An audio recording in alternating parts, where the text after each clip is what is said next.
En el nombre del Padre, y del Hijo, y del Espíritu Santo. Amén. Alabado sea Jesucristo. Sea por siempre bendito y alabado. Al escuchar el capítulo 4 del Evangelio de San Juan, este largo relato de conversación con la samaritana, no deja de llamar la atención los continuos contrastes que hay en los niveles de conversación entre Jesús y aquella mujer, entre Jesús y los mismos discípulos.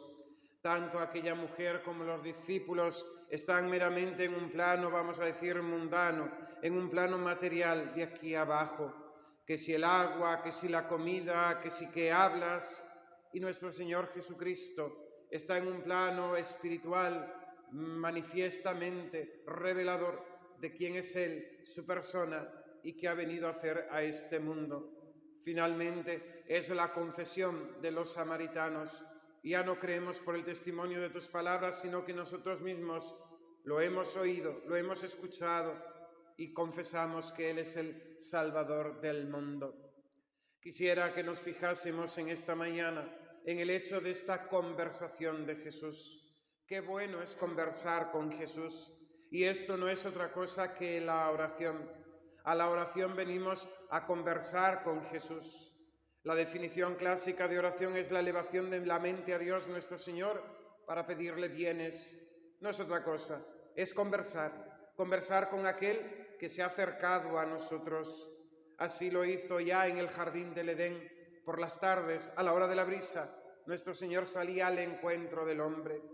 Porque la historia de nuestro Dios con el hombre, la historia de nuestra fe cristiana, es este Dios que se acerca a nosotros, este Dios que no quiere estar alejado de sus criaturas, este Dios que se goza en amarnos, y aunque nosotros huyamos de Él, le demos la espalda, vivamos como si Él no existiera, Él continuamente, con lazos amorosos, a veces con bienes y a veces con desgracias, nos atrae nuevamente hacia sí.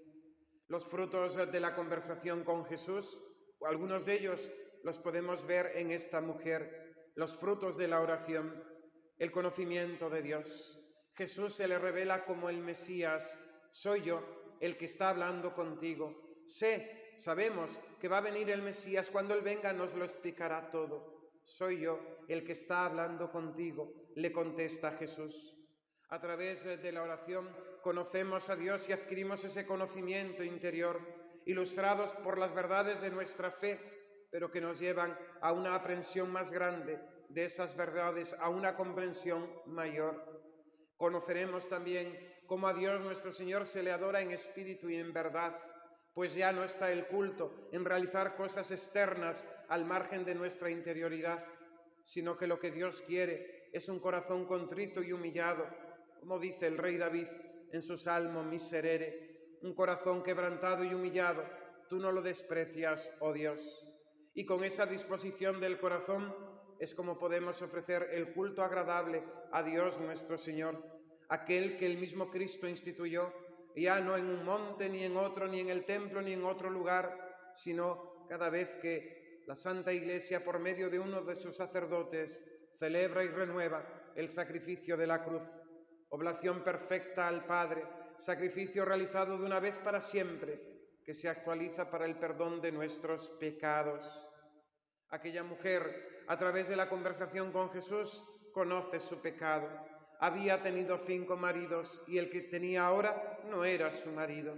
La oración nos ilumina, el Espíritu Santo abre nuestro entendimiento para conocer nuestra imperfección, nuestras faltas y aquellas ofensas contra la ley de Dios nuestro Señor. A la luz de la fe, a la luz de la gracia, con la luz del Espíritu Santo, somos capaces de conocer nuestro pecado, porque no podemos hacer otra cosa que confesar nuestra ceguedad. Hoy más que nunca, donde las personas son capaces de culparse de sus acciones y de las consecuencias que éstas tienen.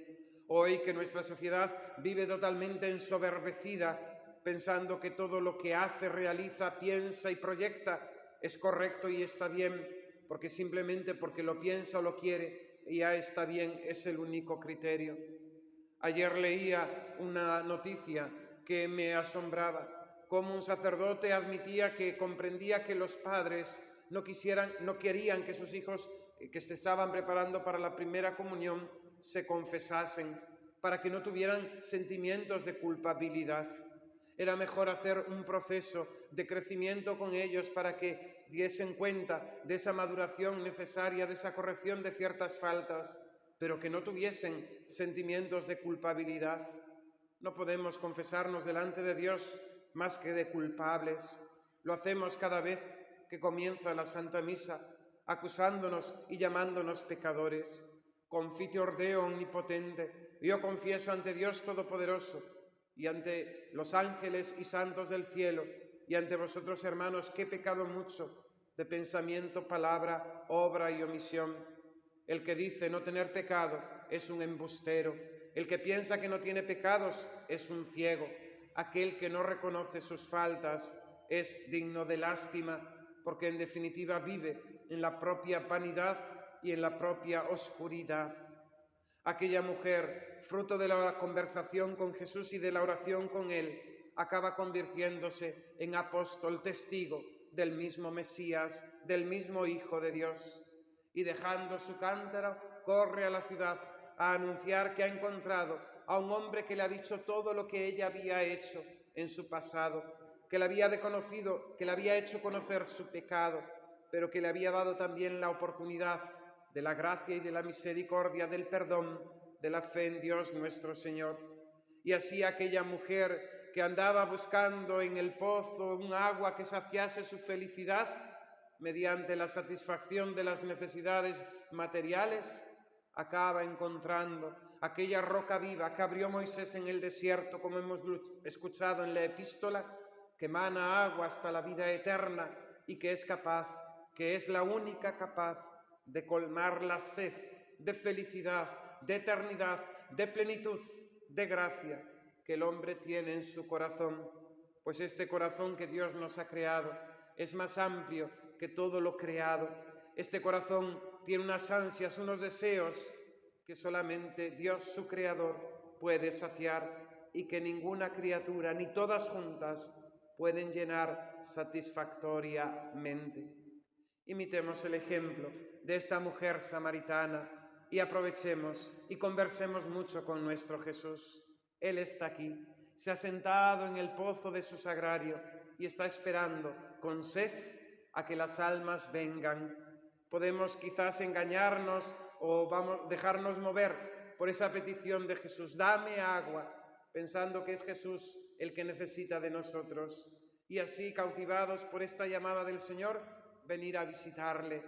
Pero seremos nosotros los que tendremos sed y seremos nosotros los que seremos saciados de ella, con esta agua que Cristo quiere darnos, el agua de su gracia, el agua de sus consuelos, el agua de sus luces, el agua, en definitiva, de su misericordia. Que así sea. En el nombre del Padre, y del Hijo, y del Espíritu Santo. Amén.